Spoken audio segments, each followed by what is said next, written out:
Could the White Sox become the next Tampa Bay Rays, and not in the good way? You are Locked On MLB, your daily MLB podcast, part of the Locked On Podcast Network, your team every day.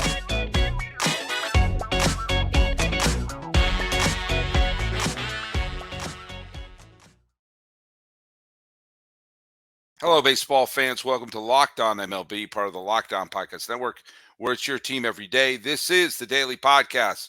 We talk about all of Major League Baseball. I am your host, Paul Francis Sullivan. Please call me Sully. I am an Emmy-nominated television producer who has been a baseball podcaster for well over a decade now, and this is about to enter my 6th year here at the Locked On Podcast Network. Follow us on Twitter or whatever it's called now, and Instagram at Locked On MLB Pods. I'm your pal Sully. I'm at Sully Baseball on Twitter, Sully Baseball Podcast on Instagram. And be sure to subscribe on YouTube throughout the offseason, because we'll be talking baseball all offseason long. And subscribe, get some of the notices of upcoming shows, especially here on Christmas week. We're still putting out shows, 3, 4, 5 a week. Probably 3, but maybe 4 or 5. I don't know. I'm going to just keep recording. Who knows when? And if you listen to us every day, be sure to send out the hashtag EverydaySully so I know who our everyday listeners are. I hope everyone is having a wonderful holiday season. And yes, that's how I'm going to say it. And if anyone has an issue with that, that's a you problem. I hope everyone had a happy Ricky Henderson birthday for all those who observe. Yesterday was Boxing Day, which is the day after Christmas, which is where you take the stuff back to the store and you say, hey, this doesn't fit. This stinks. There you go. I want to bring something up. A lot of speculation has been kicking around over the last few months about the Chicago White Sox and Jerry Reinsdorf in the city of Nashville. Look, we know, but do your drink. I'm going to try to cut back on my look-its, but you know what? It's really hard to. You got to forgive me. Look, Jerry Reinsdorf is the chairman of the Chicago White Sox and has been for a long time. He is also 87 years old. He will be 88 years old in just a few months. And he has been the chairman of the Chicago White Sox for almost my entire life. I mean, he was, he made, who knows how these people make their billions. I don't know. He used to own the letter J, and he gets residuals for J. I don't know. These people have so much money. Their money has money. And Bill Veeck was bought out of his share back in 1981. By Reinsdorf and his partnership that he was in, and he has been in charge of the White Sox all these many years later. The White Sox have had ups, they've had downs, they've had a wonderful 1983 season, they had a great 93 and 94, and there was also several times they almost moved. They were this close to moving to Tampa Bay when they had the situation with Comiskey Park. And if you go watch a video that I dropped, almost a year ago, where I did a whole video at Guaranteed Rate Field, I think is what it's called now. I keep forgetting. I keep thinking it was New Comiskey Park. And I basically told the story about how the White Sox never moved from Chicago. And because of that, the Brewers exist, the Mariners exist, and the Rays exist, all because of times that the White Sox almost moved and a new team was put in its stead. And, the Seattle Pilots, the team that I'm representing on the shirt I'm wearing today, the fact that they moved from Seattle to Milwaukee before the 1970 season left Seattle wide open. The White Sox almost moved there. The White Sox had almost moved to Milwaukee, all over the place. And in the end, they had a brand new stadium built, and they built the wrong stadium. I'm just basically recapping that video. The White Sox got a reprieve from the governor in the late 80s. They built a new ballpark. It became New Comiskey, a.k.a. Guaranteed Rate Field, a.k.a. U.S. Cellular Field. They had a chance to build a ballpark that the designers of Camden Yards wanted to build. And they said, no, we don't want an old-timey park. We want a modern baseball stadium. It was cold. It was sterile. And the very next year, Camden Yards opened up in Baltimore. And a great what could have been that if the White Sox had built the stadium that broke the mold in terms of great baseball experiences the way that Camden Yards was, would the White Sox popularity have skyrocketed, or at least their stadium become a destination? Well, look at, take the drink, sorry. The White Sox Stadium has been around since 1991. And we have seen with the Rangers and we have seen with the Braves, who have also had ballparks that were built in the 1990s, only see them be knocked down and moved to other places. And of course, both of those teams wound up winning World Series titles for the fan bases in that stadium. You can replace a stadium pretty quickly now. And despite the renovations and the attempts to make it less sterile and less of a crazy place, the White Sox Stadium just has never worked. It's never clicked. It's never been a place that's been a destination. And the White Sox popularity in Chicago, save for, ironically, the 1950s, the White Sox have had trouble getting the foothold of the attention of Chicago. I say ironically the 1950s because that was the time when a lot of the cities that had two teams decided we only need one. Boston had two teams. The Braves left, went to Milwaukee. Philadelphia had two teams. The A's left. And St. Louis had two teams. The Browns left. Chicago had two teams, but the White Sox were really good in the 50s in that era where everyone was moving, and they were drawing very well, and they won the pennant in 1959. Heck, even New York had teams move. But the White Sox were quite popular then, thank you very much. And because of that, they didn't move, but they threatened to move a lot afterwards. Well, we have to really ask a hard question. Is Chicago a two-team city? Now, I have to be 100% cards on the table here. I'm not a White Sox fan, but I have a very, very soft spot in my heart for the White Sox. I've always rooted for them over the Cubs as an outsider. They've always had players I've really liked, and I like that sort of scrappy, they're not the cool team to root for quality that the Mets had and the Angels have and the A's have. But And I know a lot of people who are White Sox fans. In fact, the greatest podcaster of them all is Jimmy Pardo, the host of Never Not Funny. He is an absolutely rabid Chicago White Sox fan. I understand there are crazed White Sox fans out there, and there are people who are super passionate about the White Sox. They have a chip on their shoulder, and it is a great identity for the south side of Chicago, except the fact that they don't draw and they don't nearly have the popularity of the Cubs.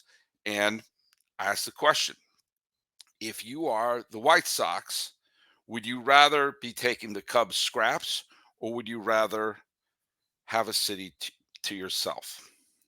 That's a hard question to ask. And over the last bunch of months, Jerry Reinsdorf, who's getting up there, has been playing footsie with the mayor of Nashville. And when asked to deny if they're thinking about a move to Nashville, everyone's been a little bit coy. And the lease for U.S. Cellular, Guaranteed Rate Field, whatever the hell it's called now, is going to be up, and it's either 2028 or 2029. It's in 6 years. And after that, who knows what you have? And of course, leases are very easy to break, especially if you have a city willing to, fit the bill for breaking it. You have a stadium that was the wrong stadium, kind of like Tropicana Field was the wrong stadium. They have trouble drawing, and they have trouble getting the attention of the fan bases. Now, granted, it's Chicago. It's one of the great cities in the country. But you have to wonder, would they be better off money-wise having a city like Nashville all to themselves? I would love the White Sox to stay. This is not me saying I think they should move. I also wanted the A's to stay in Oakland for the reason I know so many A's fans, and going to A's games is a great thrill. Maybe you saw the Ricky Henderson video we just dropped. But the fact of the matter is, you have to think long and hard about two potential landing spots, two places that are no-brainers for a baseball team. And if baseball is going to expand by two, there may be a city or two left over, and it may not be the dumbest thing in the world for the White Sox to at least, I don't know, kick the tires.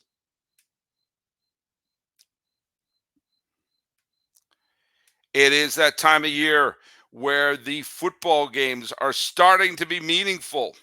And that's a good time to join FanDuel, America's #1 sportsbook. Right now, new customers get $150 in bonus bets with any winning $5 moneyline bet. That's $150 if your team wins. If you're thinking about joining FanDuel, there's no better time to get in on the action. The app is so easy to use. There's a wide range of betting options, including spreads, player props, easy for you to say, over-unders, and more. Visit FanDuel.com/lockedon and finish off this NFL season.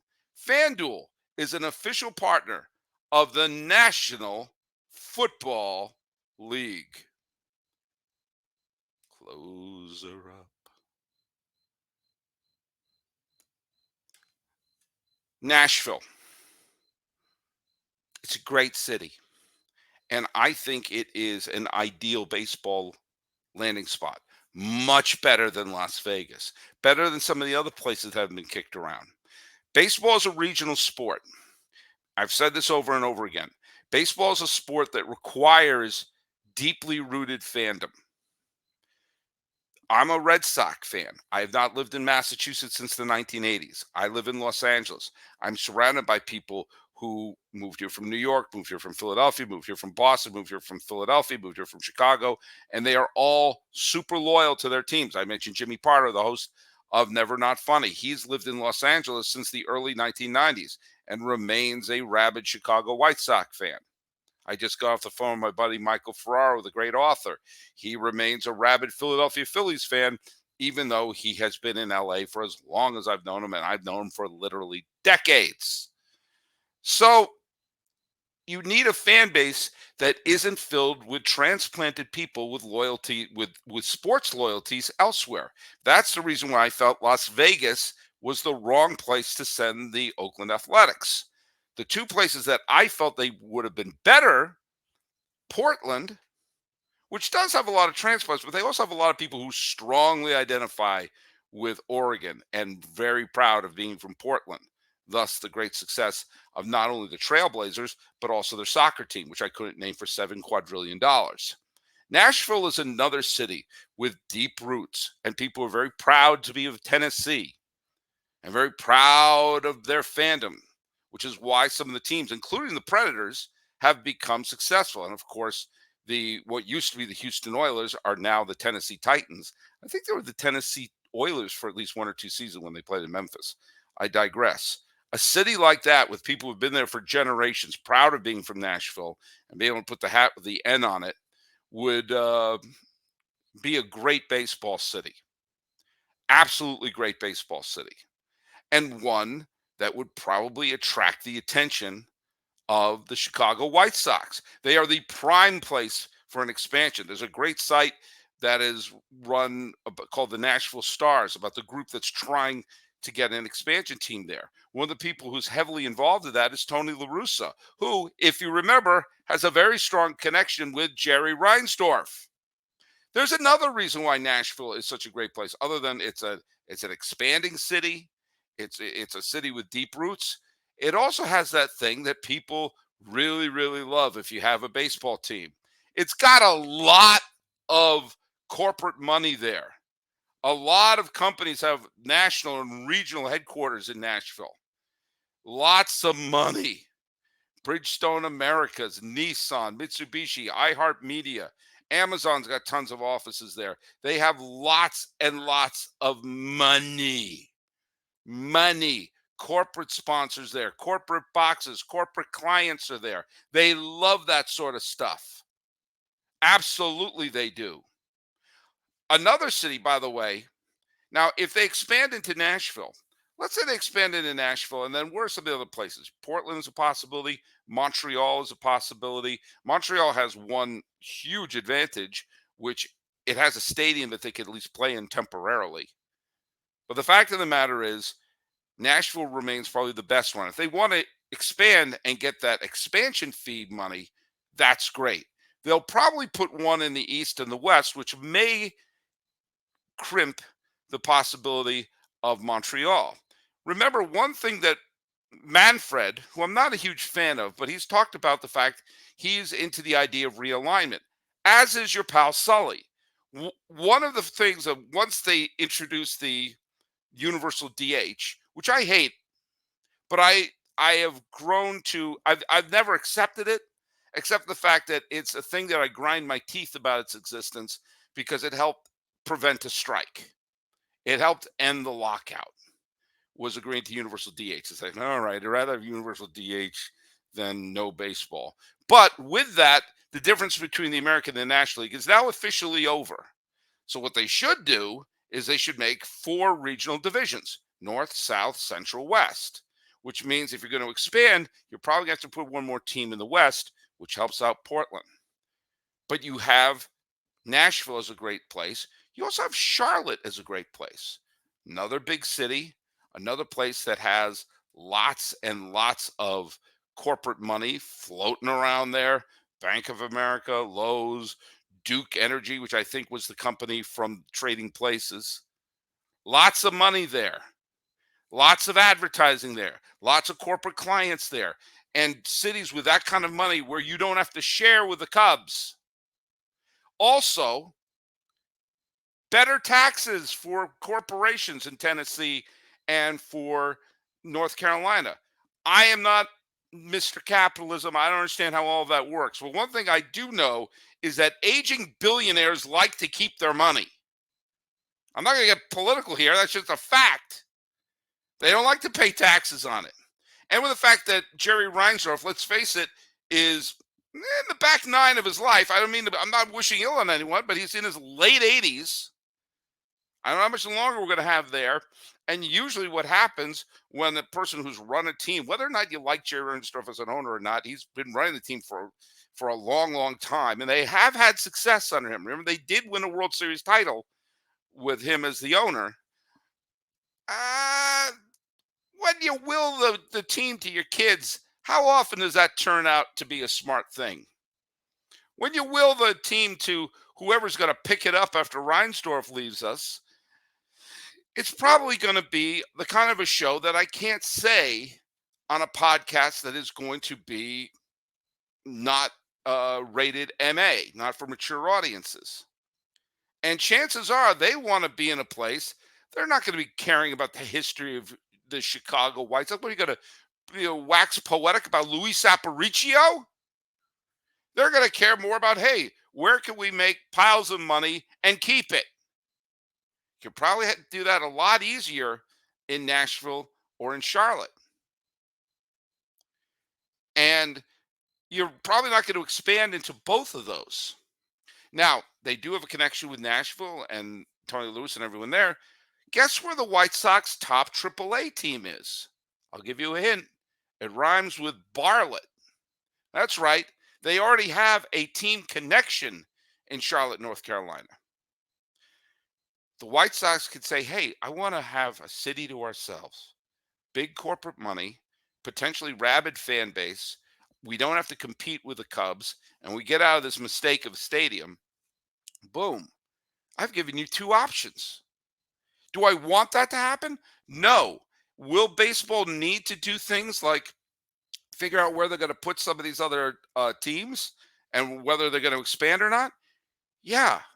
Have the White Sox said explicitly they're not going to move? No. Would it make sense? Cold-hearted? Maybe.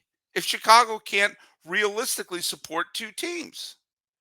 Again, I'm not rooting for them to move, but I'm saying it might make sense. But then comes the big question. Where do they play? And should that matter?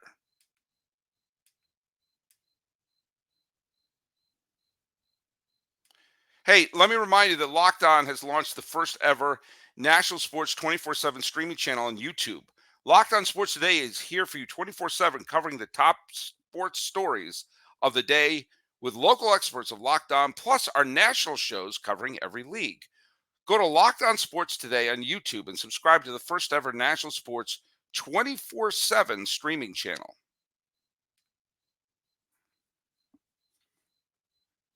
By the way, I promise in a very, very, very, very close upcoming show, I will have on the good folks from Locked On White Sox to talk about this. Again, I'm not rooting for them to go, but you can make an argument. Now, I alluded to Montreal, saying the fact that the Big O in Montreal was a terrible stadium. I went to a game there, but it exists. And if you could put a team in Montreal temporarily in the Big O while you build Labatt Stadium or whatever the heck it's going to be called in downtown, Jerry Reinsdorf, there are not a lot of baseball-ready stadiums just sitting around. It's why it's harder to move a baseball team than a football team, a hockey team, or a basketball team. Most cities have a big college pretty close by. I'm in Pasadena. If they wanted to move the NFL to here, they could just play in the Rose Bowl. Most cities, if you want to play in Boise, there's a big college football stadium in Boise. And most cities have an arena where, at least temporarily, you could have hockey games and basketball games. I'm not saying they will all be the equivalent of Madison Square Garden, which, by the way, has probably been eclipsed at this point, so it's probably a bad example. But you could at least put a team there for the time being. Baseball's tough because college baseball is not that popular. There's not a lot of 35, 40,000 seat baseball stadiums just sitting around.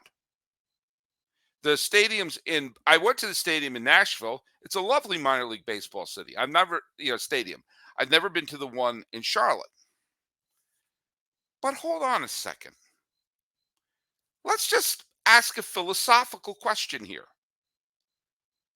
Why do you need a 40,000 seat stadium?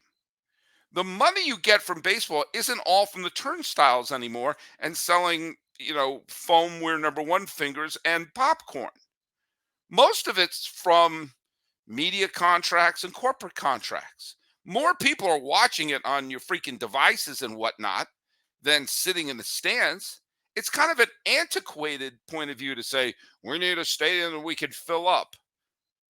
No, you're making a TV show. And don't baseball games look better when the stadium is packed and everyone's in? Maybe you could have a 15,000 or 20,000 seat place. You could add on 10,000 temporary seats or enclose enclose those ballparks with a couple rows of bleachers that will increase it to about 15,000, and everyone's on top of it. You're creating a TV show more than you're creating a live experience. And most of the time, you're only going to get 15 to 20,000 a game anyway. So isn't it better that it's packed? Everyone's there. It's the energy of the crowd instead of there's a foul ball and you see it go plink, plink, plink, plink, like in Oakland. When they did a refurbishing of the ballpark for the White Sox, they lowered the capacity. A lot of these stadiums you see, like in Pittsburgh and everything, they are 20,000 seats fewer than their previous stadium because they realize baseball is better when it's enclosed, closer to the field, and with a smaller crowd. Well, what if you have Nashville or Charlotte? You get a bunch of the corporate boxes do that sort of thing, but the main idea is you create a event that when you're there, you're packed in, everyone's in it, there's an energy to it, and you can sense that when you watch the game. maybe you don't need to build a 40,000 seat stadium. That's only going to be filled to capacity in a playoff game usually. I mean, the Red Sox. Well, the Red Sox have had a bunch of games where there've been a lot of red empty seats. You see, in the new Yankee Stadium, there's always seats, especially right behind home plate, because those are like $2,000 a seat. But a lot of times that place is, 2/3 full. Citi Field, 2/3 full.